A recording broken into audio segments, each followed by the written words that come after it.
सक्षम police times, news 112, सक्षम जनतेचा आवाज।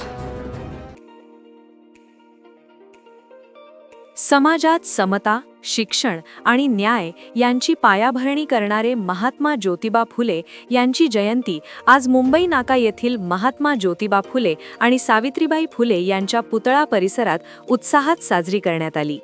यावेळी गिरीश महाजन यांनी महात्मा फुले यांच्या कार्याचा गौरव करत महात्मा फुले यांच्या विचारांमुळेच देशात समानतेची भावना रुजली।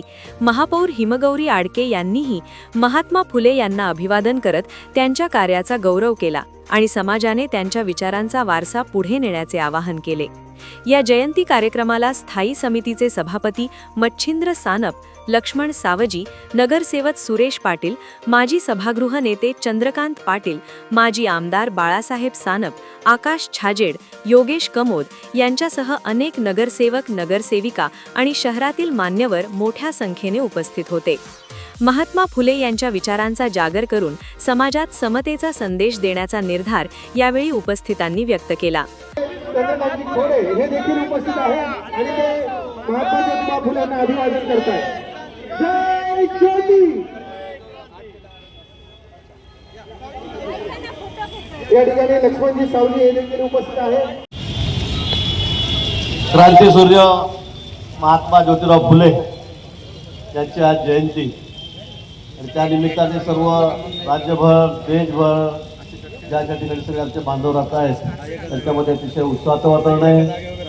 ढोल ताशाच्या गजरात मिरवणुका आहेत, विविध कार्यक्रम आहेत, सर्व दूर चाललेले आहेत आणि म्हणून आज आपण नाशिकला या ठिकाणी योगायोगाने समाजामध्ये ज्यांनी आपल्या एक धारणा घालून दिली की आपल्या पत्नीसाठी देखील त्यांनी प्रयत्न केले। स्वतःच्या पत्नीने जे महिलांच्या शिक्षणासाठी प्रयत्न केले त्यासाठी त्यांच्या मागे उभं राहण्याचं धाडस खरं त्या काळात महात्मांनी दाखवले आणि त्यामुळे आपल्याला क्रांतीज्योती सावित्रीबाई फुले ह्या घडताना दिसल्या। त्यामुळे त्यांचा मागचा विचार एवढा व्यापक आणि मोठा करणारे महात्मा ज्योतिबा फुले यांची आज जयंती, त्यानिमित्त